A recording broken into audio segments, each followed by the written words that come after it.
خوشبخت اور خوش نصیب ہوتے ہیں وہ لوگ جنہیں اللہ رب العزت اس طرح کی پاکیزہ مجالس میں حاضری کا شرف عطا کرتا ہے۔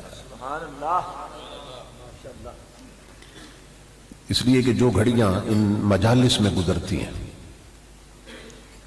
وہ گھڑیاں یوں سمجھے کہ جنت میں گزرتی ہیں۔ اس لیے کہ نبی اکرم صلی اللہ تعالی علیہ وسلم کا ارشاد گرامی ہے، اذا مررتم بریاض الجنت فرتعوا، میرے غلاموں جب جنت کے باغوں میں جاؤ تو پھر اپنی خوراک لے لیا کرو۔ جب جنت کے باغوں میں جاؤ تو پھر اپنی غذا لے لیا کرو۔ اصحاب رسول نے حیران ہو کے پوچھا کہ یا رسول اللہ صلی اللہ علیہ وسلم وما ریاض الجنہ، اس زمین پر اس دنیا میں وہ جنت کے باغ کہاں پہ ہے؟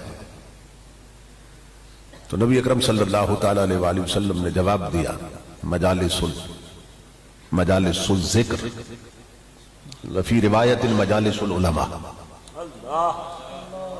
امام الانبیاء نے فرمایا کہ جو علماء کی مجلسیں ہیں وہی جنت کا باغ ہوتی ہیں۔ جو علماء حقہ کی مجلسیں ہیں وہی جنت کا باغ ہوتی ہیں، اور جو اللہ اور اس کے محبوب کے ذکر کی مجلسیں ہیں وہی جنت کا باغ ہوتی ہیں۔ تو اس حدیث رسول کے مطابق اس وقت ہم جنت کے باغ میں ہیں۔ تو جو لوگ آ سکتے تھے مگر نہیں آئے، تو کل وہ لوگوں کو یہ نہ بتائیں کہ ہم محفل میں نہیں گئے تھے، بلکہ انہیں یہ بتائیں کہ ہم اتنے بد نصیب ہیں کہ رات کو ہم جنت میں نہیں جا سکے۔ اور یہ یاد رکھیے کہ جو لوگ گھر چھوڑ کر، دکان چھوڑ کر، ٹی وی چھوڑ کر، ٹچ موبائل چھوڑ کر، تاش کی بازی چھوڑ کر، حقہ چھوڑ کر اس جنت میں نہیں آتے، وہ قبر سے اٹھ کر پل صراط سے گزر کر اس جنت بھی نہیں جا سکیں گے۔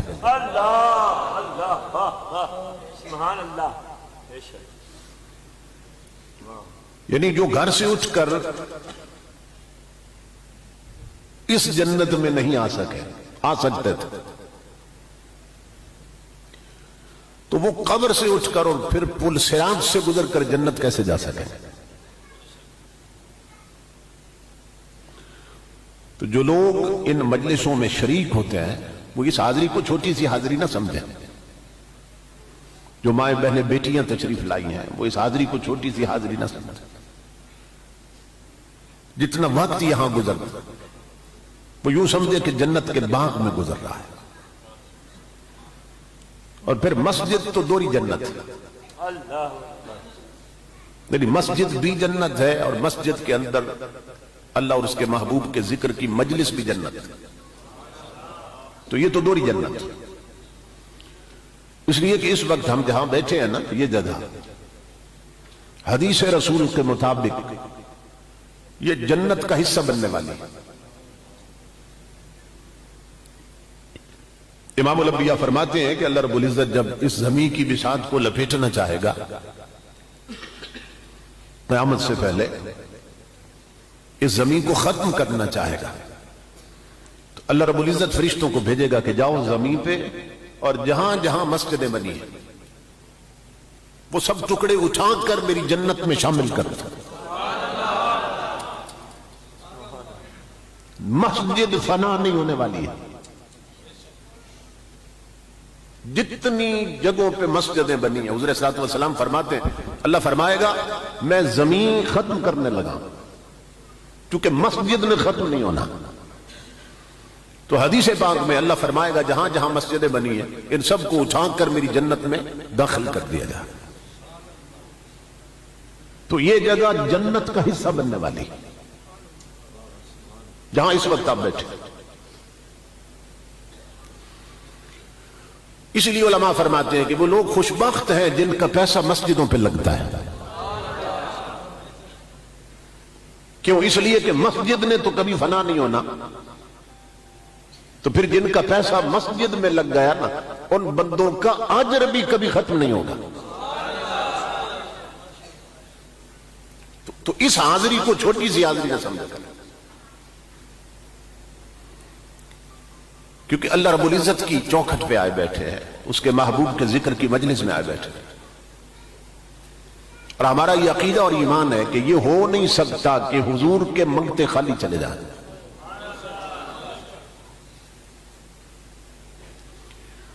اگر صرف اللہ رب العزت کے اپنے ذکر کی مجلس ہو نا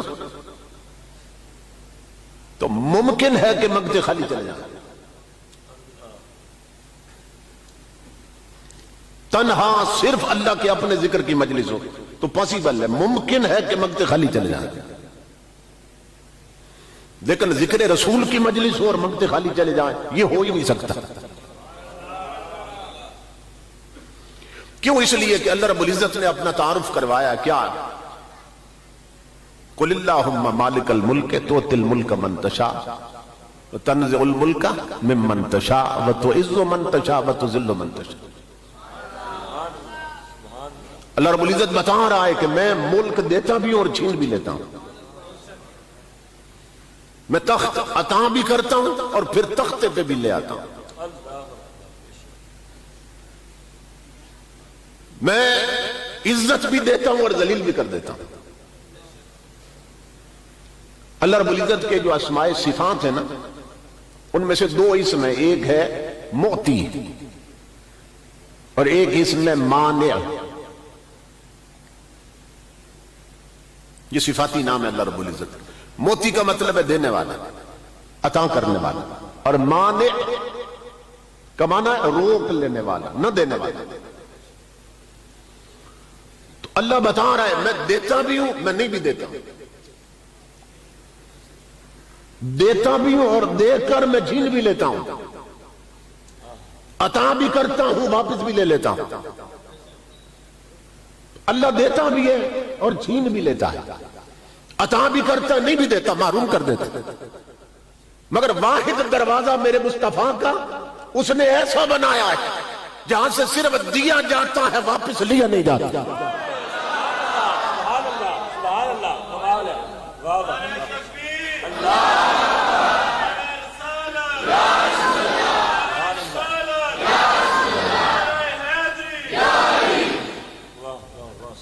سمجھ رہے ہیں آپ؟ کیونکہ اللہ رب العزت کا حکم ہے اپنے حبیب کو وَأَمَّا السَّائِلَ فَلَا تَنْهَرْ، اے میرے حبیب اپنے منگتوں کو خالی نہ جانے دینا، اے میرے حبیب منگتوں کو خالی نہ جانے دینا، اللہ کا حکم ہے۔ تو جو حضور کے ذکر کی مجلس میں آتے ہیں نا وہ حضور کے سائل اور منگتے ہوتے ہیں، اور اللہ حکم دے حبیب منگتوں کو خالی نہ جانے دینا تو پھر ممکن ہے کہ منگتے خالی چلے جائیں؟ یہ ہو ہی نہیں سکتا۔ امام الانبیاء کے غلام حضرت شیخ شہاب الدین سہروردی بیان کرتے ہیں، اکابر ولیوں میں سے ہیں، اب فرماتے ہیں کہ ایک شخص نے آپ بیتی بیان کی جو اس پہ گزری تھی۔ وہ کہتا ہے کہ میں جدہ شریف میں سمندر کے کنارے ایک مسجد تھی، اس مسجد کے ایک کونے میں 12 سال تک اعتکاف میں رہا۔ کتنا عرصہ اعتکاف میں بیٹھا؟ 12 سال تک، اور وہاں اللہ کی بندگی کرتا رہا۔ وہ بندہ خود بیان کرتا ہے مجھے 12 سال بیت گئے تھے، ایک دن کچھ لوگ آئے، چند لوگ تھے، وہ مسجد کے دوسرے کونے میں، اسی مسجد کے دوسرے کونے میں، انہوں نے آ کے ذکر رسول شروع کر دیا۔ وہ کہتا ہے میری پیشانی پہ بل پڑ گئے کہ میں میڈیٹیٹ کر رہا تھا، مراقبے میں تھا، عبادت میں لگن لگا ہوا تھا، عبادت میں، اور مستغرق تھا اللہ کی یاد میں۔ انہوں نے یہ کیا شور مچا دیا اللہ کے گھر میں۔ اب اس سے اندازہ ہوتا ہے کہ اس کا عقیدہ ٹھیک نہیں تھا کہ وہ بد نصیب ذکر نبی کو شور سمجھتا تھا۔ اس کا عقیدہ یہ تھا اللہ کے گھر میں اللہ ہی کا ذکر ہونا چاہیے۔ اور وہ کر رہے تھے ذکر رسول، اور وہ کہتا ہے میں عبادت میں ہوں. انہوں نے یہ کیا شور بچا دیا؟ ذکر نبی کو شور سمجھتا تھا، عقیدہ یہ تھا اس کا، یہاں سے پتہ چل رہا ہے. وہ کہتا ہے میں اکیلا تھا اور وہ 7-8 بندے تھے، میں انہیں روک بھی نہیں سکتا تھا، کیونکہ تاجدار کائنات کہ عاشقوں کی ہمیشہ اکثریت رہی ہے. سبحان اللہ سبحان اللہ. سمجھ رہے ہیں؟ وہ عاشق زندہ ہو تو اس کے دھرنے کو کوئی نہیں روک سکتا، مر جائے تو جنازہ کوئی نہیں روک سکتا.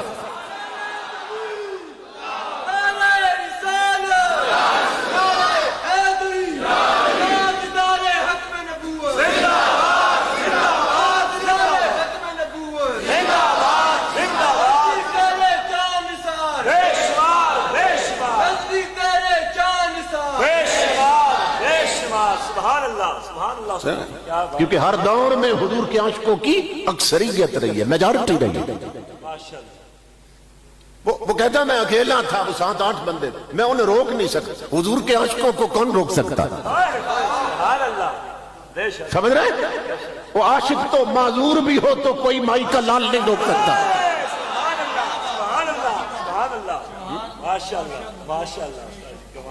عاشق تو معذور بھی ہو تو کوئی نہیں روک سکتا. بے شک بے شک بے شک. کون روک سکتا ہے حضور کے عاشقوں کو؟ بے شک. سبحان اللہ سبحان اللہ. میرے آقا کے غلاموں، تو وہ کہتا ہے اب منظر یہ بن گیا کہ میں اپنے کونے میں جلتا رہا،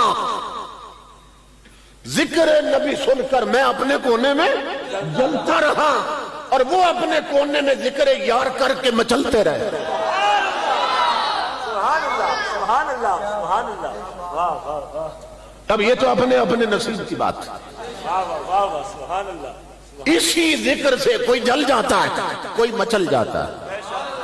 سبحان اللہ. آج بھی کئی جل رہے ہوں گے، کئی مچل رہے ہوں گے. واہ واہ واہ. سبحان اللہ. بے شک. کیا بات ہے. وہ کہتا ہے میں روک نہیں سکتا تھا. وہ چند گھڑیاں آئے، ذکر رسول کر کے چلے گئے. سبحان اللہ سبحان اللہ. اب وہ بندہ اپنی کہانی سنا رہا ہے، واہ واہ واہ. اور حضرت شیخ شہاب الدین جیسا ولی بیان کر رہا ہے، سہروردی رحمت اللہ تعالی. تو بندہ کہتا ہے وہ لوگ آئے اور چلے گئے، اور رات کو میں اپنے ورد وظیفوں سے فارغ ہو کر نہ سو گیا جب اپنے کونے میں، جس کونے میں 12 سال سے اعتکاف میں بیٹھا تھا. اب وہ کہتا ہے بندہ اللہ کی عزت کی قسم لوگو، رات کو میں نے خواب دیکھی، جس کونے میں 12 سال تک اعتکاف میں رہا تھا، میں نے دیکھا وہ کونا خالی پڑا ہے. اللہ. اور جس کونے میں چند گھڑیاں ذکر رسول ہوا تھا، وہاں امام الانبیاء خود تشریف لائے بیٹھے تھے. اور تنہا نہیں آئے، اصحاب پیغمبر کی مجلس لگی ہے، تنہا نہیں آئے. امام الانبیاء صدارت فرما رہے، اصحاب رسول کی مجلس لگی ہے، اور بعد از انبیاء اور مرسلین جو سب سے افضل ہستی ہے سیدنا صدیق اکبر، وہ کھڑے ہو کے حضور کا ذکر کر رہے ہیں. جو بعد از انبیاء اور مرسلین سب سے افضل ہستی، انبیاء اور مرسلین کے بعد کائنات میں جو سب سے افضل ہستی ہے کون؟ سیدنا صدیق اکبر رضی اللہ تعالیٰ. وہ کھڑے ہو کے حضور کا ذکر کر رہا ہے، اور ان کی ہر بات پر حضور جھوم رہے ہیں، اور جھوم جھوم کے حضور فرماتے ہیں. وہ کہتے ہیں میں سن رہا ہوں، حضور فرماتے ہیں وحق زحق وحق زحق. امام الانبیاء فرما رہے ہیں ابو بکر جو کہہ رہے ہو حق کہہ رہے ہو، جو بول رہے ہو حق بول رہے ہو. وہ کہتا ہے میں نے کوشش کی خواب میں کہ میں اٹھ کر نہ حضور کی مجلس میں چلے جاؤں، مگر زمین نے پکڑ لیا مجھے. اب کہاں جاتا ہے؟ جب جاگتی مجلس میں نہیں گیا تو اب کیسے جا سکتا؟ اب کیسے جا سکتا؟ امام الانبیاء کے غلاموں جو آج یہاں نہیں آئے، آ سکتے تھے، تو وہ خواب میں حضور کی مجلس میں کیسے جا سکتا ہے؟ جو جاگتی مجلس میں نہیں آ سکتا. وہ کہتا ہے میں نے کوشش کی کہ میں اٹھ کے پہنچوں حضور کی مجلس میں، مگر زمین نے پکڑ لیا کہ بدبخت اب کہاں جاتا ہے. وہ کہتا ہے میں جان نہیں سکا، مگر لوگوں اس دن سے میرا عقیدہ بدل گیا اور مجھے یہ بات سمجھ آ گئی کہ اگر عقیدہ ٹھیک نہ ہو، اللہ گھر میں، اللہ کے گھر میں 12 سال کا اعتکاف بھی بے اثر رہتا ہے، اور عقیدہ ٹھیک ہو تو اگر چند گھڑیاں ذکر مصطفیٰ کر لیا جائے تو کبھی کبھی امام الانبیاء خود تشریف لے آتے ہیں۔ سمجھ رہے ہیں؟ تو تاجدار کائنات کے ذکر کی مجلس میں منگتے خالی چلے جائیں، یہ ہو ہی نہیں سکتا، یہ ممکن نہیں ہے۔ تو یہ ہماری خوش بختی ہے کہ اللہ رب العزت نے ہمیں آج کی اس پاکیزہ مجلس میں حاضری کا شرف عطا کیا، اور یہ مجلس یہاں آ کے مجھے معلوم ہے یہ ذو جہتین ہے، اس کے 2 آسپیکٹس ہیں، 2 پہلو ہیں آج کی مجلس۔ چونکہ دیکھا آپ نے کہ بھری مجلس میں سے چند بچوں کو الگ کر لیا گیا، بڑی مجلس میں سے چند بچوں کو الگ کر لیا گیا، اور ان کے سر پہ پگڑیاں بھی آپ نے دیکھی، اور انہیں تحفے بھی دیے گئے، اور ان کے گلے میں پھولوں کے ہار بھی ڈالے گئے۔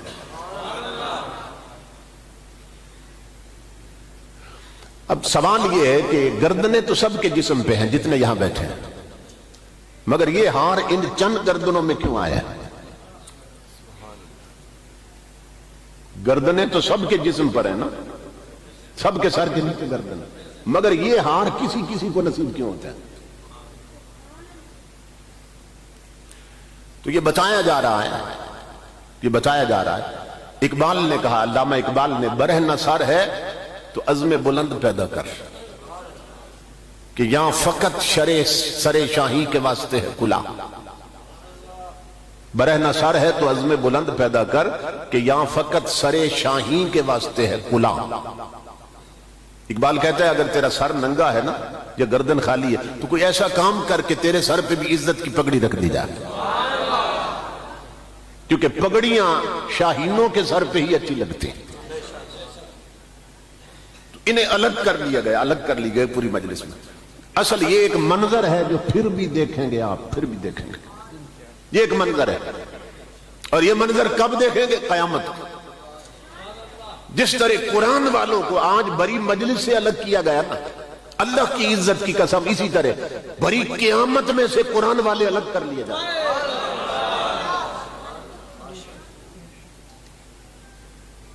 قرآن والے الگ کر لیے جائیں گے۔ میں چونکہ پنجاب یونیورسٹی سے فارغ ہوں، وہاں سے میں نے ماسٹر کی ڈگری لی پنجاب یونیورسٹی سے، تو کالجز میں بھی پڑھا، مدرسوں میں بھی پڑھا، علماء کے جوتے اٹھائے۔ تو ہمارے کالجز میں اور یونیورسٹیوں میں نا ایک کانووکیشن ہوتا ہے، جلسہ تقسیم اسناد، سندیں دی جاتی ہیں وہاں پہ،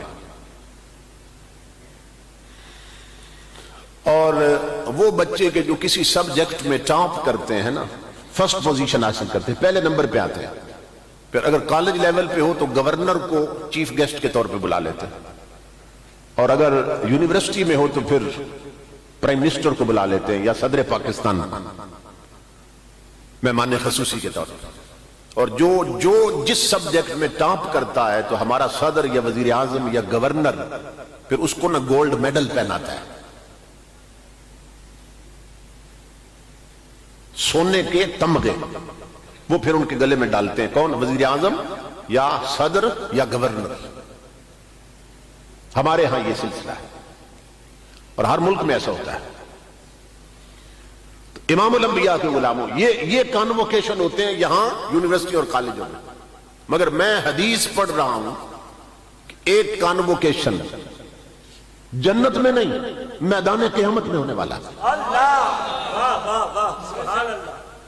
وہ جنت میں نہیں، جنت میں تو معلوم نہیں کیا درجے ملے۔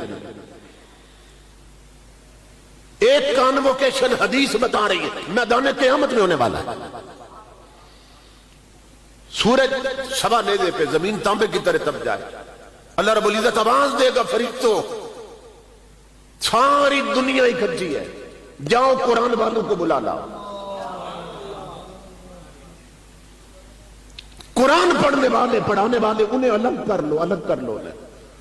اور مولا کیا کرے؟ اللہ فرمائے گا آج سایہ کوئی نہیں، آج قرآن والوں کو میرے عرش کی چھاؤں میں لے آؤ، میرے عرش کے سائے میں لے آؤ۔ تو مولا کیا ہونے والا ہے؟ فرمایا آج یہاں کانووکیشن ہونے والا ہے، آج یہاں انعامات تقسیم ہونے والا ہے، آج تحفے دینے ہیں۔ مولا کس کو دے گا؟ فرمایا وہ جو قرآن والے تھے۔ تو کرے گا کیا؟ میں حدیث کے لفظ پڑھنے لگا ہوں، قلدہ اللہ من الذہب یعجب منہ الاولون والآخرون۔ تمہارے میرے نبی فرماتے ہیں اس دنیا میں جنہوں نے ٹاپ کیا تھا، انہیں ہار پہنائے تھے وزیر اعظم نے، صدر نے، گورنر نے۔ قیامت میں اعلان ہوگا جنہوں نے قرآن یاد کیا تھا اور مصطفیٰ کی شریعت پڑھی تھی، آج انہیں ہار پہنائے گا خود رب۔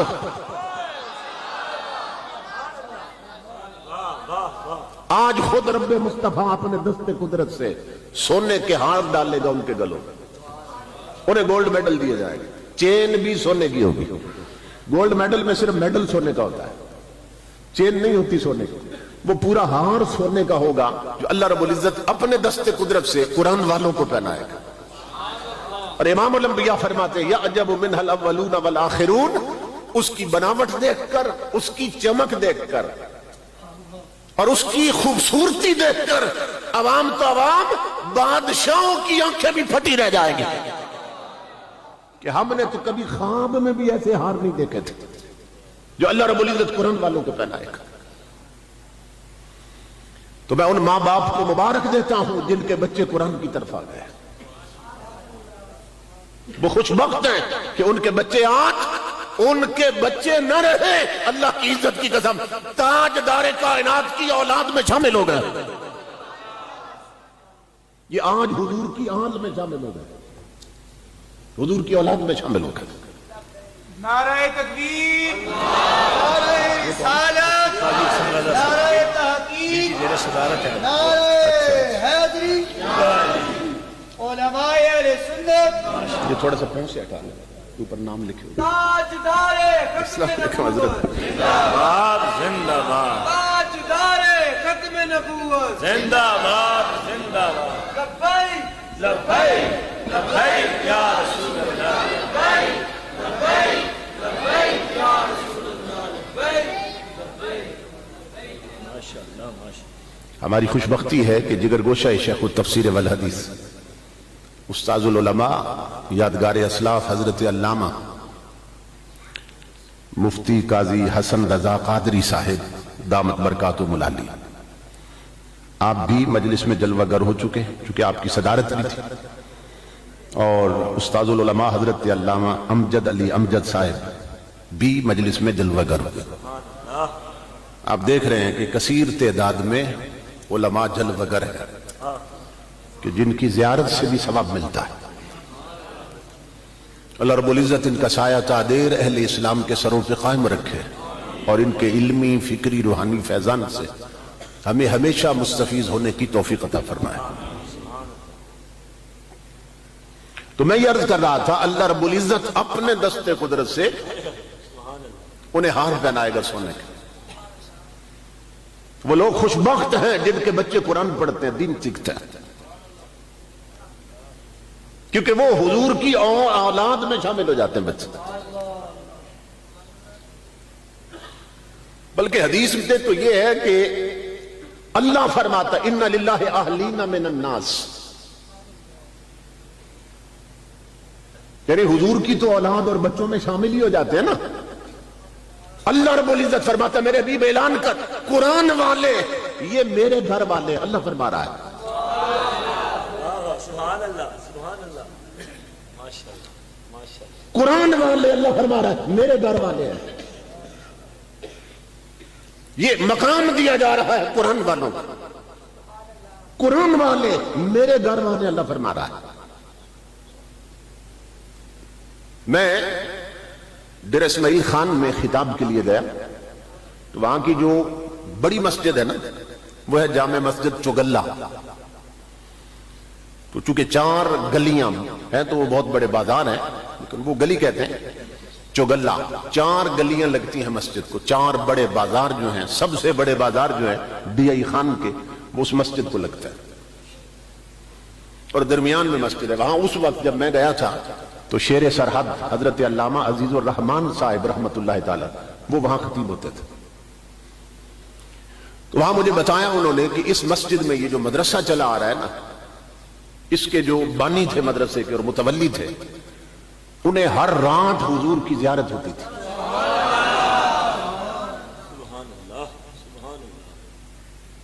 یعنی جو مدرسے چلاتے ہیں، جو بناتے ہیں، ان پر کتنی نظر ہوتی ہے حضور کی، انہیں ہر رات حضور کا دیدار ہوتا تھا۔ اب یہ تو بنانے والے کا مقام ہے، اب جو آ کے بساتے ہیں، طالب علم، غریب، یتیم بچے جو بساتے ہیں، اب ان کا مقام سننا۔ وہ متولی صاحب ایک دن مسجد میں آئے تو دیکھا کہ بچے نا مسجد میں کھیل رہے تھے، بھاگ رہے تھے، کیونکہ مسجد ہی مدرسہ تھی ان کی، تو وہیں پہ سو جاتے تھے، جگہ نہیں تھی اتنی۔ تو متولی صاحب کو اچانک غصہ آ گیا تو انہوں نے بچوں کو پکڑ کر نا ان کے منہ پہ تھپڑ دے مارے کہ اللہ کا گھر ہے، کچھ حیا کرو۔ انہوں نے سب بچوں کے منہ پہ تھپڑ دے مارے۔ وہ لوگ بتاتے ہیں مجھے، وہ کہنے لگے اللہ کی عزت کی قسم، وہ بزرگ بتاتے ہیں رات کو جب سو گئے نا، اس رات حضور کا دیدار نہیں، اللہ، جسے ہر رات حضور کا دیدار ہوتا تھا اور ہوتا ہو اور اسے رک جائے پھر اس کا کیا اثر ہوگا۔ وہ بزرگ بتاتے ہیں وہ مچھلی کی طرح تڑپتے تھے حضور کی یاد میں، معلوم نہیں کیا غلطی ہو گئی اس میں، ہر رات کہہ رہے وہ دعا کی زیارت کرتا تھا۔ آقا نے دیدار بند کیوں کروا دیا؟ ٹکرے مارتے تھے، روتے تھے، اور قریب تھا کہ پاگل ہو کے مر جائے، اتنا تڑپتے تھے۔ ہفتہ گزرا تو 10 دن 15 دن بھی اسی بزرگ کے محلے میں ایک اور بزرگ رہتے تھے، وہ کہتے ہیں مجھے خواب میں حضور کی زیارت ہو گئی صلی اللہ علیہ وسلم، میں نے تاجدار کائنات کے قدموں پہ گر کے عرض کی میرے آقا، وہ متولی صاحب جو مسجد والے، انہیں آپ ہر روز دیدار کرواتے تھے، آقا ان سے کیا غلطی ہو گئی کہ آپ نے زیارت بند کر دی؟ اب سننا غور سے، وہ کہتے ہیں امام الانبیاء نے فرمایا کہ اس نے میرے بچوں کے منہ پہ تھپڑ مارے ہیں، اللہ، سبحان اللہ، میرے بچوں کے منہ پہ۔ وہ کون سے بچے؟ وہ امیروں کے نہیں تھے، وہ یتیم بچے تھے، وہ غریب بچے، کیونکہ مدرسوں میں آتے ہی غریب ہے۔ ہر دور میں بدبخت امیروں نے حضور کا دین غریبوں کو بخش دیا ہے کہ یہ کام غریبوں کا ہے۔ تو امام الانبیاء نے فرمایا اس نے میرے بچوں کے منہ پہ تھپڑ مارے، میں اسے زیارت کیسے کرواؤں؟ تو وہ پھر بزرگوں کو انہوں نے بتایا، جب بیدار ہوئے تو انہوں نے سب کو راضی کیا، ان کی دعوت کی، تو جب بچے راضی ہوئے تو تب حضور نے دیدار شروع کروایا۔ اس لیے انہیں حقیر مت سمجھو، انہیں چھوٹا مت سمجھو۔ آج لوگ دین کی تعلیم حاصل کرنے کو نا اکبر سمجھتے ہیں، وہ کہتے ہیں یہ معیوب ہے، میں خان کا بیٹا ہوں، میں چودھری کا بیٹا ہوں، میں ملک کا بیٹا ہوں، میں مولوی بن جاؤں یا میرے بچے مولوی بن جائیں۔ انہیں معلوم ہی نہیں تاجدار کائنات کی شریعت کے علماء کا مقام کیا ہے، انہیں خبر ہی کوئی نہیں۔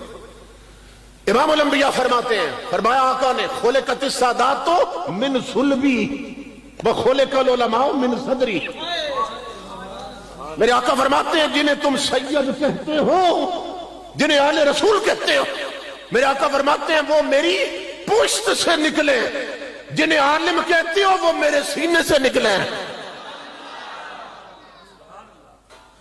یہ تاجدار انبیاء فرما رہا ہے، کیونکہ کوئی عالم بن نہیں سکتا اس وقت تک عالم ربانی جب تک اسے حضور کے سینے کا فیض نہ ملے، سینے کا فیض نہ ملے،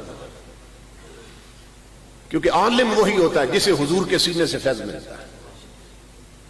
ورنہ ڈگریاں تو کئی لیے پھرتے ہیں نا، جو فیض کے قائل نہیں ہیں وہ بھی ڈگریاں لیے پھرتے ہیں، مگر عالم وہ ہوتا ہے جسے حضور کے سینے کا فیض ملتا ہے۔ تو ہمارے بعض نادان لوگ وہ یہ سمجھتے ہیں کہ اگر ہمارے بچے دین کی طرف چلے گئے، شریعت پڑھ لی انہوں نے، تو سائنٹیفک ریس میں اور ڈسکوریز میں اور انوینشنز میں، دریافتوں میں، انکشافات میں، ایجادات میں سائنس بڑی آگے نکل گئی، اور ملا کی دوڑ تو مسجد تک، یہ پھپتی کسی جاتی ہے نا، علماء پر یہ تان کیا جاتا ہے، اور جی مولویوں کو کیا خبر، ملا کی دوڑ تو مسجد تک ہے۔ میرے ابا جی رحمت اللہ علیہ فرمایا کرتے تھے کہ یہ جو کہتے ہیں نا کہ ملا کی دوڑ مسجد تک ہے، آپ فرماتے تھے ہمیں فخر ہے کہ ہماری دوڑ مسجد تک ہے۔ سبحان اللہ، واہ واہ سبحان اللہ۔ اور ابا جی فرمایا کرتے تھے قیامت کے دن تم رب کے سامنے بھی یہی گواہی دے دینا، تم وہاں بھی کہنا رب کے سامنے مولا یہ وہ لوگ ہیں جن کی دوڑ مسجد تک تھی، تمہارے اس جملے سے ہماری بخشش ہو جائے گی۔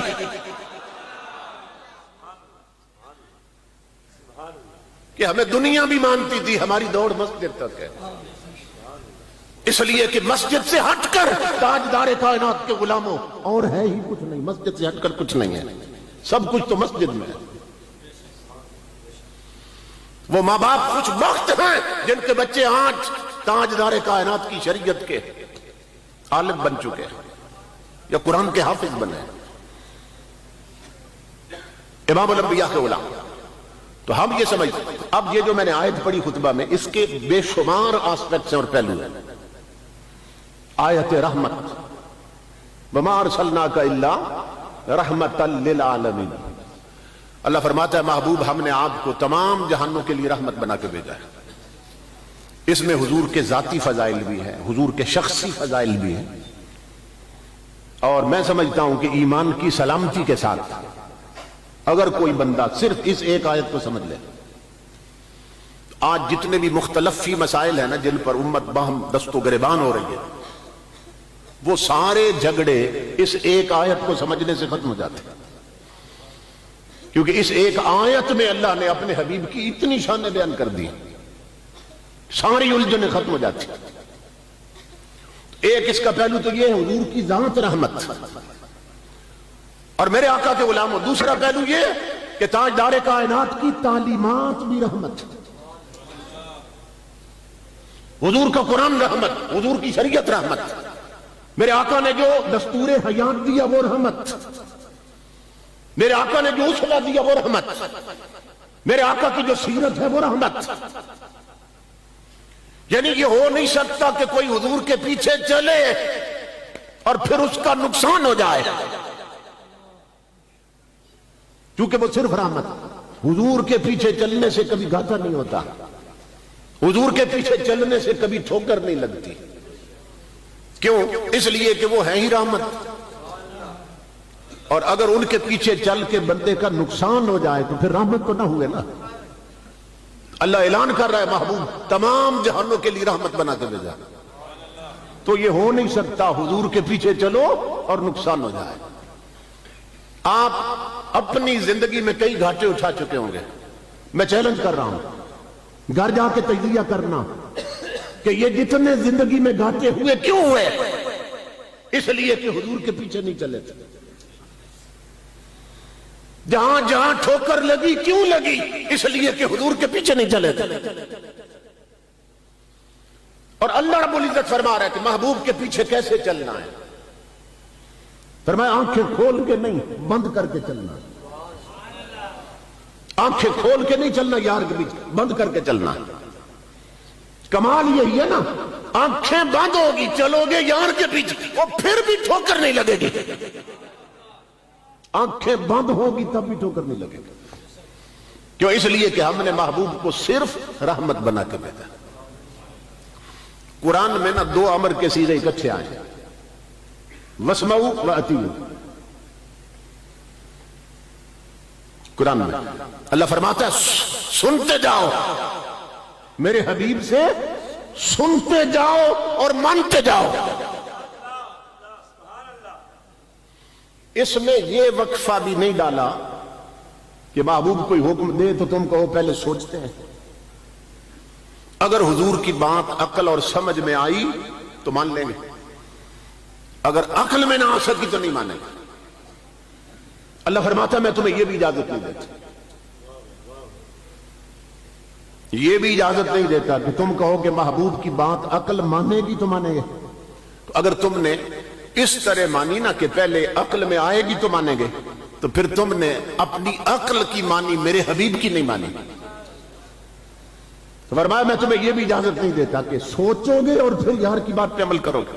فرمایا نہیں، واسمعوا واطیعوا، ادھر محبوب کہتا جائے ادھر کرنے لگ جائے گا. اور اسی مقام پر کلندر لاہوری علامہ اقبال نے کہا ہے، عقل قرباں کن بپیش مصطفیٰ. اقبال کہتا ہے اپنی عقل اٹھا اور تاجدار کائنات کے قدموں پہ قربان کر دے اپنی عقل، تب تو کہہ سکتا ہے میں نے اپنے رسول کی پیروی کی، حضور کے پیچھے چلا. آج ہم تھوڑی تھوڑی باتیں بھی عقل کی تکڑی پہ تولتے ہیں، ہماری عقل ہے کتنی؟ اللہ فرماتا ہے یار کو ایسے نہیں ماننا، آنکھیں بند کر کے حضور کے پیچھے چلو. صحیح بخاری میں، اور وہ اصحاب رسول کہ جن کے ایمان کو اللہ نے ماڈل بنا دیا تھا، قرآن میں جن کے ایمان کو اللہ نے ہمارے لیے نمونہ بنا دیا کہ اگر مومن بننا ہے تو صدیق اکبر جیسے بنو، مومن بننا ہے تو فاروق اعظم جیسے بنو، حضرت عثمان غنی جیسے بنو، حضرت مولا علی جیسے بنو، حضور کے 1,24,000 صحابیوں جیسے مومن بنو. اللہ فرماتا ہے اگر تمہارا ایمان ان کے ایمان جیسا ہوا تو فقط اہتدوا، میں خود تمہیں ایماندار ہونے کی گارنٹی دیتا ہوں، اور میں خود گارنٹی دیتا ہوں کہ تم ہدایت پا گئے. اللہ فرما رہا ہے قرآن میں، کب؟ جب ایمان تمہارا صحابیوں جیسا ہو گیا، صحابہ کرام کی طرح تم مومن بن گئے. اب یہ تصور کریں کہ جن کے ایمان جیسا ایمان نہ ہو تو ہم مسلمان نہیں ہوتے، ان کے اپنے ایمان کا درجہ کیا ہوگا؟ اب کوئی ان پر بھی انگلی اٹھائے کہ جن کا ایمان ہمارے لیے ماڈل ہے، نمونہ ہے، اس بدبخت کا اپنا ایمان کہاں بچا؟ اللہ فرماتا ہے مومن بننا ہے تو صحابیوں جیسے بنو. کیوں؟ اس لیے کہ یہ خود نہیں بنے یار کے صحابی، انہیں یار کی سنگت کے لیے میں نے چنا تھا، یہ خود رب نے چنے اصحاب رسول. تو جو کسی صحابی پر بھی بھونکتا اور منہ کھولتا ہے وہ صحابی پہ نہیں کھول رہا، وہ اللہ کے چناؤ پہ کھول رہا ہے. تو کسی صحابی پر بھی منہ کھولتا ہے وہ اللہ کے انتخاب پر انگلی اٹھا رہا ہے. خیر یہ ٹاپک نہیں ہے. تو امام الانبیاء کے غلاموں، اللہ فرما رہا ہے ایسے مانو حبیب کو جیسے صحابیوں نے مانا تھا. اب میں بتانے لگا ہوں صحیح بخاری سے کہ صحابی کیسے مانتے تھے. حضرت ابو ہریرہ آتے ہیں حضور کی بارگاہ میں، آ کے عرض کرتے انی اسمع منک حدیثا کثیرا یا رسول اللہ فانصاف.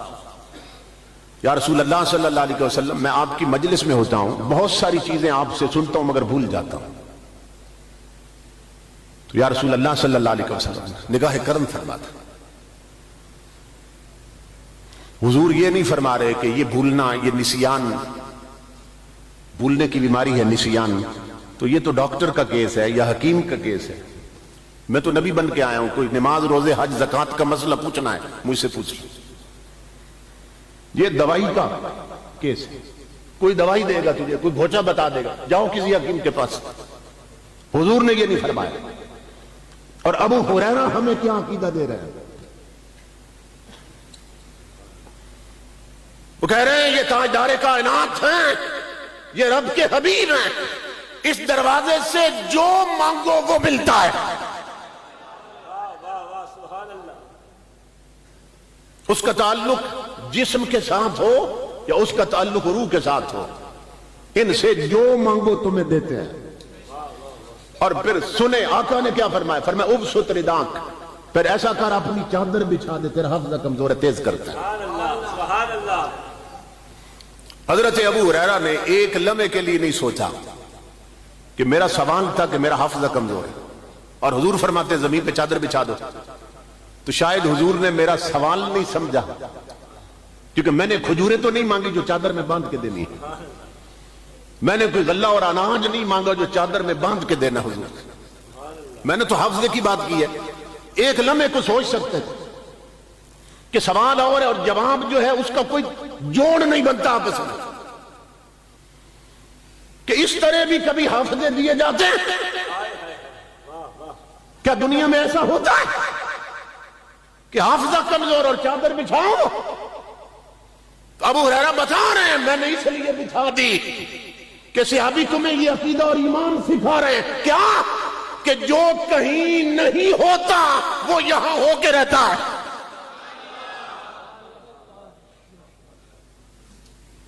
جو کہیں نہیں ہوتا وہ یہاں ہو جاتا ہے، جو اوروں کے لیے امپاسبل ہے وہ میرے نبی کے لیے پاسبل ہے، جو اور جگہ پہ ناممکن ہے وہ یہاں ممکن ہے۔ امام الانبیاء نے فرمایا چادر بچھاؤ۔ کیوں؟ ابو ہریرہ تو کسی ڈاکٹر اور حکیم کے دروازے پہ نہیں آیا، تو رب کے حبیب کے دروازے پہ آیا۔ حکیموں کی دوا کا طریقہ اور ہے، مصطفیٰ کی عطا کا طریقہ اور ہے، اس لیے فرمایا چادر بچھاؤ۔ انہوں نے چادر بچھا دی، آقا کے مبارک ہاتھ کالی کملی سے نکلے، ہاتھ اٹھے ہوا میں جڑے اور پھر حضور نے چادر پہ الٹ دی۔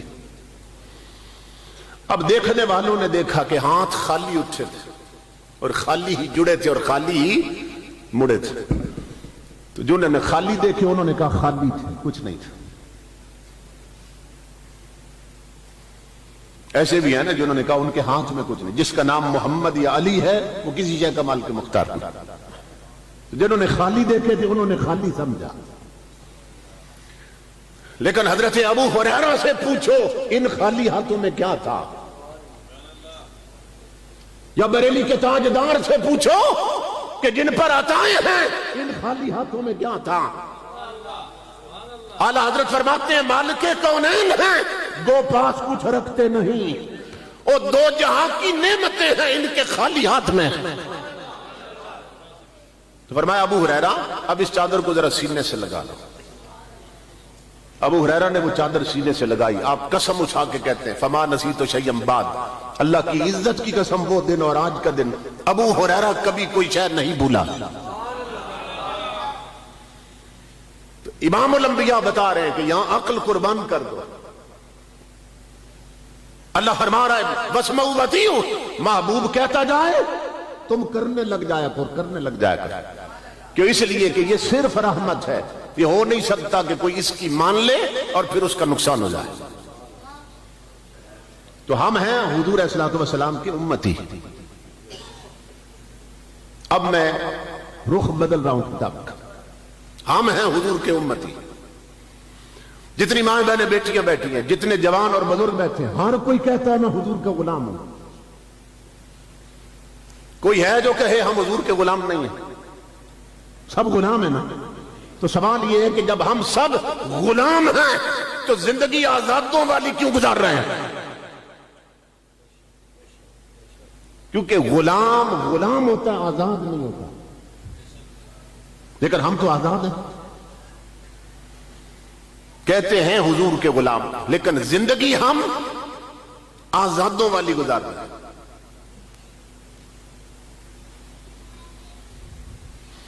آپ کی بات شاید ابھی سمجھ میں نہ آئے، 5 وقت کی نماز جب ہوتی ہے نا اس وقت دیکھ لیں اس محلے کے ارد گرد، اس مسجد کے ارد گرد گھر کتنے اور مسجد میں نمازی کتنے ہیں، آپ کو پتا چل جائے گا کتنے مصطفیٰ کے غلام ہیں اور کتنے آزاد ہیں۔ ماں بہنوں بیٹیوں جب نماز کا وقت ہو تو اپنے گھر میں دیکھو مصلی پہ کتنی ہے اور ٹی وی پہ کتنی اور ٹچ موبائلوں پہ کتنی ہے اور اپنی گپ شپ پہ کتنی ہے۔ تو میری ماں بہنوں بیٹیوں تمہیں خبر ہو جائے گی کہ اس گھر میں مصطفیٰ کی غلام کتنی ہے اور آزاد کتنی ہے۔ جب بازاروں میں نکلو تو دیکھو کتنی میک اپ کر کے اور بن سمر کر بے پردہ پھر رہی ہیں اور کتنی ہیں جو شریعت کے پردے میں ہیں۔ تو تمہیں پتا چل جائے گا کتنی عورتیں آزاد ہیں، کتنی حضور کی غلام۔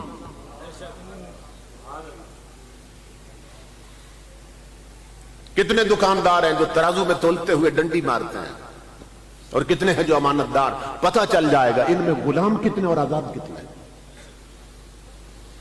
کتنے لوگ ہیں جو بھائیوں کی زمینیں دبائے بیٹھے ہیں, بننے دبائے بیٹھے ہیں, مکانوں پہ قبضہ کر رکھا اور واپس نہیں کر رہے. تمہیں معلوم ہو جائے گا ان میں غلام کتنے اور آزاد کتنے ہیں.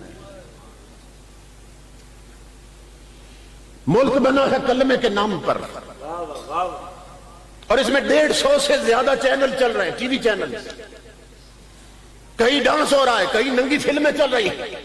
بے حیا لڑکیاں آدھے ننگے جسم لے کر اپنے جسم دکھا رہی ہیں. 150 چینل پر دیکھو امام الانبیاء کے غلاموں کہ اس ملک میں آزاد کتنے اور غلام کتنے ہیں.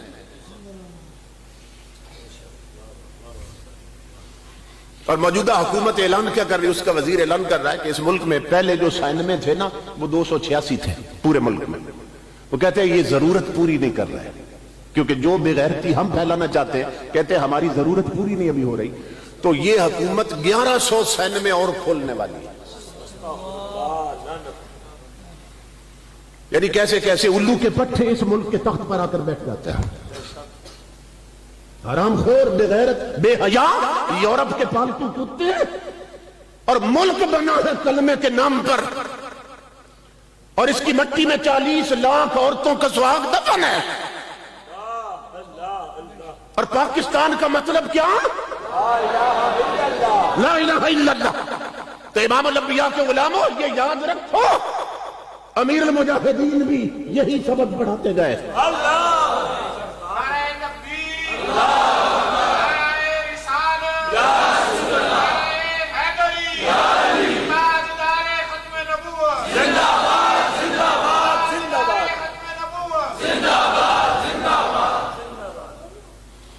تو مرد کلندر یہی سبق دیتا گیا کہ جب ملک بنا ہے کلمے کے نام پر تو اس کے تخت پر حضور کی شریعت ہونی چاہیے, حضور کا دین ہونا چاہیے. کیوں؟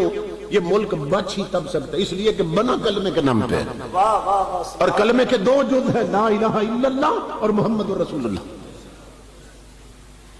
یہ جو لا الہ الا اللہ ہے نا, یہ تو عنوان ہے کلمے کا. جیسے آپ کسی کو کہتے ہیں کل شریف پڑھو, آپ نے 2 ہی لفظ بولے نا, کل اور شریف, تو ہر بندہ سمجھتا ہے اس سے مراد کیا ہے, پوری سورہ اخلاص پڑھنی ہے. اسی طرح لا الہ الا اللہ پورے کلمے کا عنوان ہے. تو پاکستان کا مطلب کیا؟ لا الہ الا اللہ محمد الرسول اللہ. یہ پورا. امام الانبیاء کے غلاموں یہ یاد رکھو, ہزاروں آ جائیں اس طرح کے ناہنجار اور کہیں گی ہم بچا لیں گے ملک, نہیں بچ سکتا, اور بگاڑ دیں گے. بنے گا امام الانبیاء کے غلاموں, یہ اس وقت بنے گا ملک کب کہ جب بنا تھا لا الہ الا اللہ پر تو بچے گا محمد رسول اللہ پر. اس سے ہٹ کے بچ نہیں سکتا.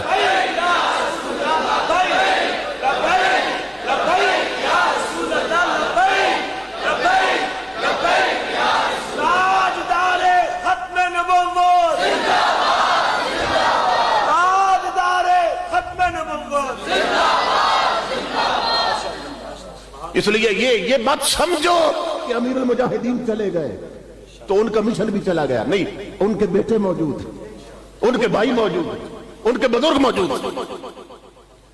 اس لیے شخصیتیں چلی جائیں تو مشن ساتھ نہیں چلا جاتا.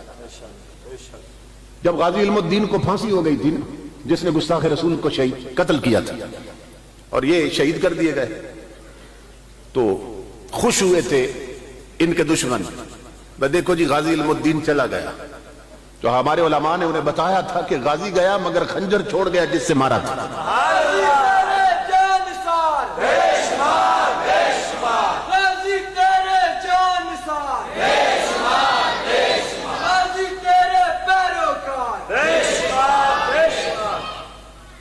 بے شک امیر المجاہدین چلے گئے مگر لاکھوں جوانوں کے سینے عشق نبی کی بھٹیاں بنا گئے. ابھی کروڑوں ابھی ممتاز قادری اور موجود ہیں, ابھی علم الدین کروڑوں ابھی موجود. تو امام الانبیاء کے غلام, تو مطلب یہ ہے کہ ہم کہتے ہیں کہ غلام مگر آزاد بن کے زندگی گزار رہا ہے. اور غلام جو ہوتا ہے نا اس کی اپنی مرضی نہیں ہوتی, مرضی پھر اس کے آقا کی چلتی ہے جس کو اپنا آقا مان لیتا. اصحاب رسول کا یہی کردار تھا، یہی کردار تھا. جنگ ہو رہی تھی، حضرت فاروق اعظم نے نا ایک بندے کا سر کاٹ کے حضور کے قدموں میں رکھ دیا. امام الانبیاء نے فرمایا عمر کس کا سر ہے؟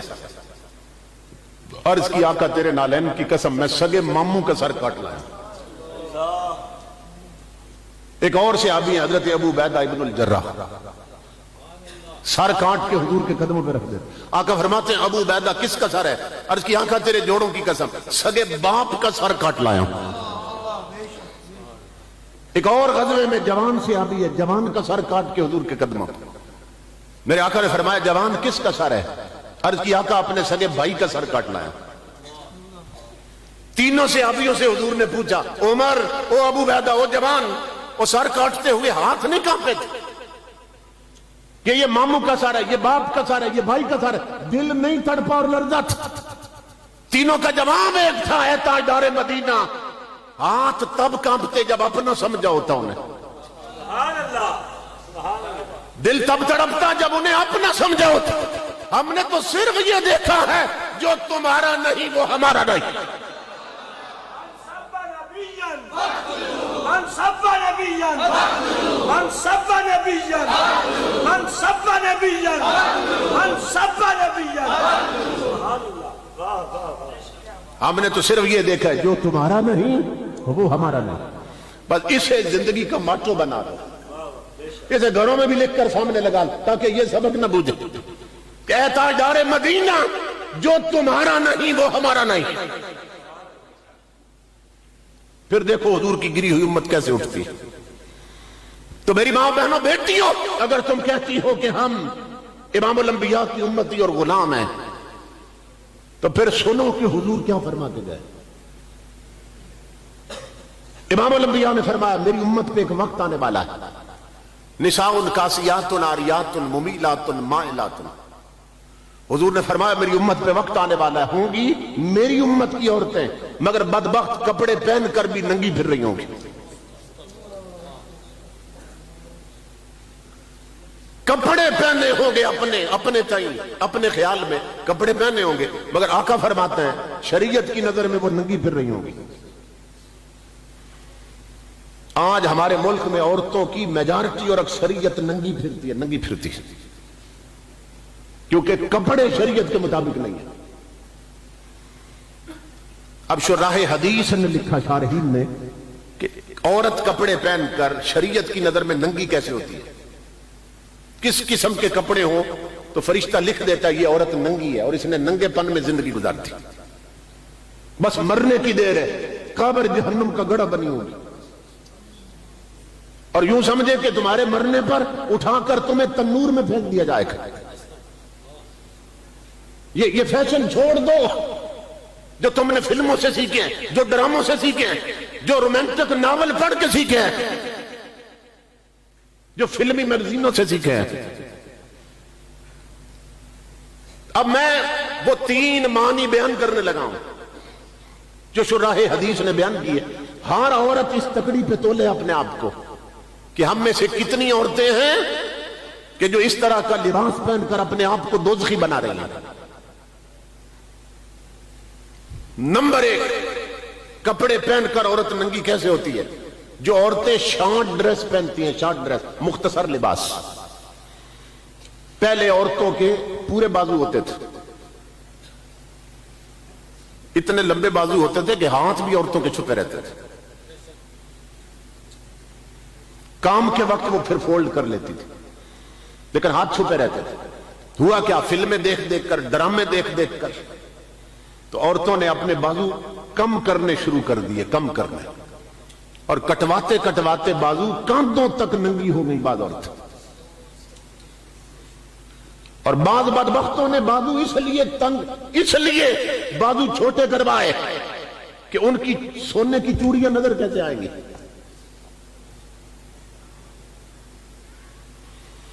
صرف چوڑیوں کی نمائش کے لیے انہوں نے جہنم برداشت کر رکھی ہے اور جہنم کا سودا کر لی. اسی طرح عورتوں کے پورے بہن ہوتے تھے، یہ بہن ہے، بہن ہوتے تھے عورتوں کے.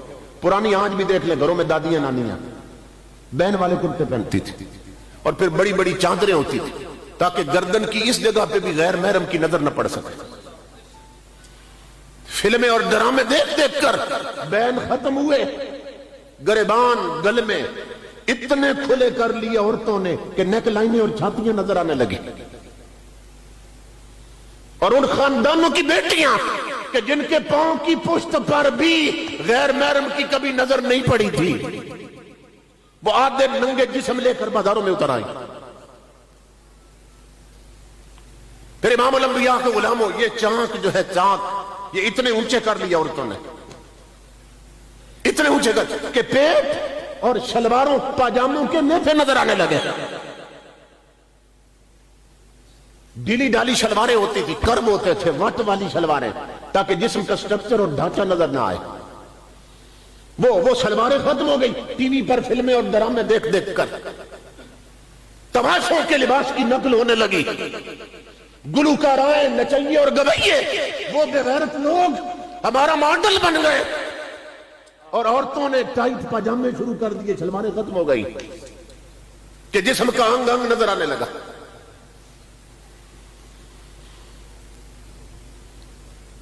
آدھے جسم ننگے ہو گئے شارٹ ڈریس کی وجہ سے. پھر سروں سے دوپٹے بھی اتر گئے، چادریں بھی اتر گئی.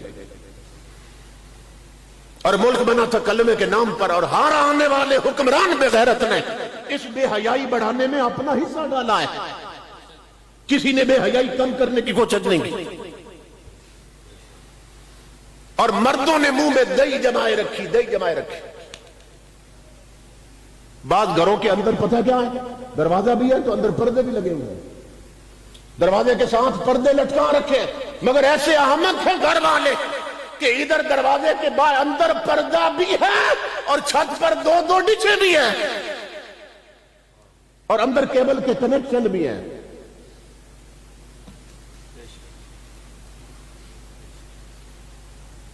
اور پردہ لٹکا ایک بڑا معزز گھرانہ، اوپر چھت پر دو دو ڈشیں لگی ہیں تاکہ یورپ کی بے غیرتی کا کوئی منظر ایسا نہ ہو جو اس گھر میں دیکھا نہ جا سکے.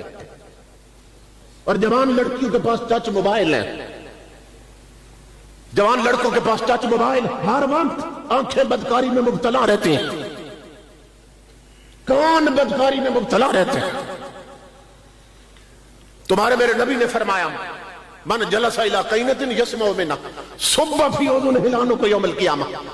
امام الانبیاء فرماتے ہیں جس نے کسی گانے والی کا گانا سنا، نغمے اور گیت سننے والی اور سننے والوں، ٹچ موبائلوں میں گلوکاروں کے گانے سننے والوں، حضور فرما رہے جس نے کسی گانے والی کا گانا سنا، اب اس کے اڈے پہ جا کے سنا یا اسے گھر منگا کے سنا یا اس کی سی ڈی چلا کے سنا، کیونکہ اصل جرم ہے سننا.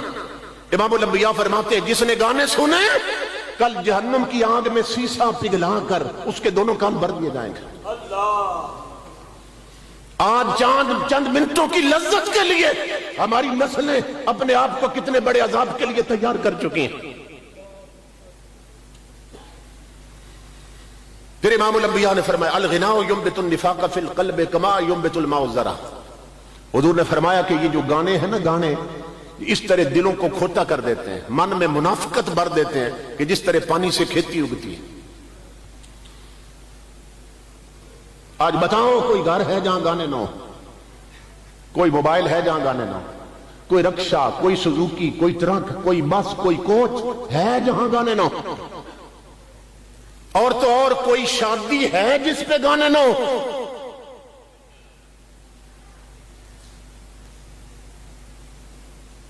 انجام غلامی کیا کہ یہ بربادی سی بربادی ہے.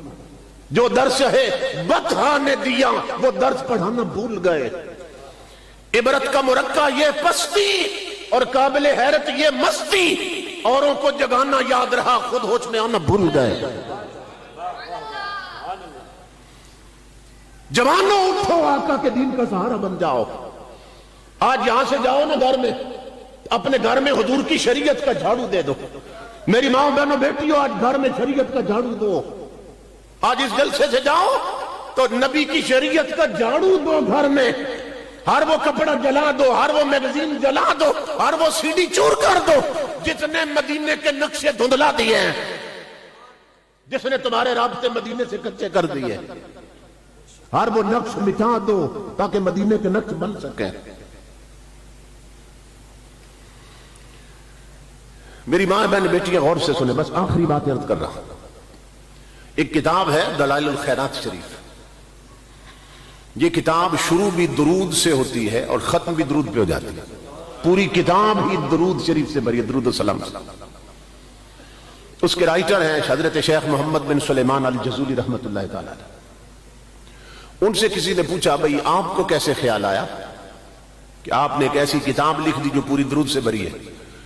تو وہ رونے لگ گئے، فرمانے لگے میرے ساتھ ایک واقعہ پیش آیا تھا اور میں نے وہاں کھڑے کھڑے قسم کھائی تھی کہ اب ایسی کتاب لکھوں گا جو ساری درود سے بھری ہوگی۔ تو پوچھا گیا کہ واقعہ کیا پیش آیا؟ اب چونکہ ایک بچی کا واقعہ اس لیے مائیں بہن بیٹیاں غور سے سنیں۔ وہ کہتے ہیں میں کسی علاقے میں گیا اور میں نے ظہر یا عصر کی نماز پڑھنی تھی اور ابھی وضو بھی کرنا تھا میں نے، اور میں پانی کی تلاش میں تھا۔ کافی تلاش کے بعد نہ مجھے ایک کنواں نظر آیا، میں کنویں پہ پہنچا کہ پانی نکال کے وضو کر کے نماز پڑھتا ہوں، لیکن وہاں پہنچ کے نہ میں پریشان ہو گیا کہ ڈول بھی نہیں تھا اور رسی بھی نہیں تھی اور پانی بہت گہرا تھا۔ اب سوچنے لگا کہ پانی کیسے نکالوں۔ وہ فرماتے ہیں میں ادھر ادھر دیکھ رہا تھا کہ پانی کیسے نکالوں۔ تو یہ گھر تھا، تو گھر کے ساتھ نہ جڑواں، گھر کے ساتھ جڑا ہوا کسی غریب کا کچا سا گھر تھا، یعنی اس گھر کے نہ پچھواڑے میں پچھلی حصے میں وہ کنواں بنا ہوا تھا، اور اس گھر کی چھت پر 7-8 سال کی بچی کھیل رہی تھی۔ اس نے جب مجھے دیکھا نا بچی نے، تو مجھ سے پوچھنے لگی من انت، کون ہے آپ؟ تو میں نے کہا انا محمد بن سلیمان الجزولی، اپنا نام بتایا، اور ان کے نام کا ڈنکا تو پورے مصر میں بجتا تھا، بہت بڑے عالم بھی تھے، ولی بھی تھے۔ بچی پوچھنے لگی چچا جان کیوں پریشان کھڑے؟ میں نے کہا بیٹی میں نے وضو کرنا ہے، کنویں پہ آیا تھا، ڈول اور رسا نہیں ہے، پریشان ہوں کہ اب پانی کیسے نکالوں۔ وہ کہتے ہیں مجھے دیکھ کر بچی ہنس پڑی، کہتے ہیں بچی بولتی تھی تو منہ سے پھول جھڑتے تھے، اور بڑا فصیح جملہ کہا بچی نے، بڑا فصیح جملہ عربی میں کہا۔ بچی مجھے کہنے لگی انت الذی یثنی علیک الخیر وانت تطہر بما تخرج بہ الماء من البئر۔ کہنے لگی چچا بڑے افسوس کی بات، اور تیری ولایت کے ڈنکے بستیوں میں بجتے ہیں اور کنویں سے پانی بھی نہیں نکلتا، نام کی اتنی دھوم اور کنویں سے پانی بھی نہیں نکلتا۔ وہ کہتے ہیں میں سمجھا کہ بچی نے میری بات ہی نہیں سمجھی، چھوٹی سی عمر کی بچی یہ کیا کہہ رہی ہے، شاید اس نے بات نہیں سمجھی۔ میں نے کہا میری بیٹی میں نے تجھے بتایا ڈول اور رسی کوئی نہیں، پانی بہت گہرا، میں پانی اب کیسے نکالوں، شاید تو نے میری بات نہیں سمجھی۔ بچی کہنے لگی سمجھ گئی ہوں۔ بچی نیچے نہیں اتری، اوپر سے نا کنویں کی طرف جھک گئی، چھت سے ہی جھک گئی۔ اس نے کہا میں بتاتی ہوں پانی کیسے نکالتے ہیں۔ محمد بن سلیمان کہتے ہیں اس بچی نے کنویں میں تھوک دیا، کہتے ہیں لوگوں اللہ کی عزت کی قسم میں اندازہ نہیں کر سکا کہ تھوک نیچے پہلے پہنچا یا پانی اچھل کے پہلے باہر نکلا ہے۔ کنواں فوارہ بن گیا، پانی میرے قدموں تک آ پہنچا۔ بچی کہنے لگی چچا کر لے مجھے، پانی ایسے نکالتے ہیں، اب کر لے مجھے۔ وہ کہتے ہیں مجھے تو وضو بھول گیا۔ میں نے کہا میری بیٹی اب وضو بعد میں کروں گا، یوں ہاتھ جوڑے پہنے۔ میں نے کہا اقسم باللہ بما نلت هذه المنزلہ، میں تجھے رب کی قسم دیتا ہوں پہلے مجھے یہ بتا اس چھوٹی عمر میں اتنے اونچے رتبے کیسے پا لیے کہ تیرے تھوک کے چند قطرے کنویں میں انقلاب لاتے ہیں اور کنواں فوارہ بن جاتا ہے، بتا اس چھوٹی عمر میں یہ رتبہ کیسے پایا؟ بچی ہنس کر کہنے لگی اتنے بڑے عالم ہیں یہ بھی نہیں جانتے، یہ بھی نہیں جانتے یہ رتبہ کیسے پایا۔ میں نے کہا میں تیرے منہ سے سننا چاہتا ہوں۔ کہنے لگی مجھ سے سننا تو سن، بکثرت الصلاۃ علی النبی صلی اللہ علیہ وسلم۔ چچا میری تھوڑی چھوٹی عمر نہ دیکھ، اس چھوٹی عمر میں بھی میں ہر وقت اپنے نبی پہ درود پڑھتی رہتی ہوں۔ نعرہ تکبیر، نعرہ رسالت، نعرہ تحقیق، نعرہ حیدری، علماء اہل سنت۔ چچا میں کھانا بھی کھاؤں تو اپنے نبی پہ درود پڑھتی رہتی ہے، میں سہیلیوں میں کھیلوں تب بھی نبی پہ درود پڑھتے رہتے ہیں۔ تو چچا جو زبان ہر وقت مصطفیٰ پہ درود بھیجتی رہے اس میں یہ تاثیریں آ ہی جاتی ہیں، اب کر لیں حضور، سمجھ رہے ہیں؟ تو فرماتے ہیں کہ میں نے پھر وہاں کھڑے کھڑے قسم کھائی تھی اب وہ کتاب لکھوں گا جو ساری درود سے بری ہوگی۔ تو وہ کتاب مارکیٹ میں ملتی ہے، آج مارکیٹ میں وہ کتاب ملتی ہے، اور چشتیہ سلسلے کے بالخصوص، ویسے تو تمام سلاسل کے نا اس کتاب کو بڑے بڑے ولی اپنے وظیفے میں پڑھتے ہیں، بلکہ اسے پڑھ کر کئی ولی بنے ہیں۔ وہ ایسی کتاب ہے، اس کی منزل مقرر ہے، پورے ہفتے میں وہ کتاب ختم ہو جاتی ہے، شروع بھی درود سے ہوتی ہے اور ختم بھی درود پر۔ تو اب بھائی جو بہنوں کو فلمی میگزین دیتے ہیں نا گفٹ کے طور پر، انہیں چاہیے بہنوں کو دلال و خیرات دیں گفٹ کے طور پر۔ جو باپ بیٹیوں کے کہنے پر LCD لگوا کے دیتے ہیں نا، ان والدین کو چاہیے بیٹیوں کو یہ کتاب دے تحفے کے طور پر کہ یہ کتاب پڑھو، درود کی یہ کتاب پڑھو۔ اور خوش نصیبی یہ ہے کہ اس کتاب میں وہ درود بھی ہے جو وہ بچی پڑھتی تھی، انہوں نے بڑی محنت سے یہ کتاب لکھی ہے۔ تو یہ ہر گھر کی زینت ہونی چاہیے، ہر گھر کی زینت ہونی چاہیے۔ تو جو یہ خریدنا چاہیں، کتاب کا نام ہے دلائل الخیرات شریف، اور ضیاء القرآن پبلیکیشن کی خریدنی ہے، یہ یاد رکھیں۔ چھاپی کس نے؟ ضیاء القرآن پبلیکیشن، کیونکہ وہ غلطیوں سے پاک ہے۔ حضور جسٹس ضیاء الامت پیر محمد کرم شاہ العزیز رحمۃ اللہ علیہ، آپ نے اپنی نگرانی میں ترجمہ بھی خود کیا تھا اور اپنی نگرانی میں چھپائی تھی، اس میں زیر زبر پیش کی غلطیاں نہیں ہیں۔ اور باقی جو کتابیں ملتی ہیں نا وظائف کی بازاروں میں، وہ غلطیوں سے بھری ہوئی ہوتی ہیں۔ لوگ بیچارے ساری زندگی وظیفے پڑھتے رہتے ہیں، اثر ہی کو نہیں ہوتا کہ لکھے ہی غلط۔ اس لیے کتاب لینے میں بھی احتیاط چاہیے۔ تو بھائی بہنوں کو یہ تحفے کے طور پہ دیں، خود بھی پڑھیں تاکہ ہمارے گھروں میں حضور کی شریعت و برکتیں آئیں اور مدینے سے رابطے ہمارے قائم رہیں۔ میں اپنے بھائی کو مبارکباد دیتا ہوں، حضرت علامہ جمیل احمد قادری صاحب کو، جنہوں نے یہاں مدرسہ بنایا۔ مجھے پتا چلا کہ 11 بچے آپ کے سامنے، جنہوں نے ناظرہ پڑھا اور آئندہ سال انشاءاللہ حافظ بن کے بھی نکلیں گے۔ اس کو صرف چھوٹا سا مدرسہ نہ سمجھو، یہاں چشمہ فیض مصطفیٰ جاری ہو چکا ہے، یہ حضور کے فیض کا چشمہ ہے جہاں قرآن پڑھایا جا رہا ہے۔ حضور غوث اعظم نے جب مدرسہ بنایا تھا نا، جو لوگ نہیں بیچتے تھے اپنے بچے، تو غوث اعظم ایک ایک بندے کو پکڑ لیتے بازار میں جہاں مل جاتا، بس اسی جملے پہ بات ختم۔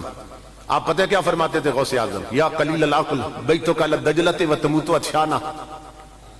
غوث اعظم پتہ کیا فرماتے ہو عقل کے اندھے، وہ رہتا دریا پہ ہے پھر بھی پیاسا مر رہا ہے۔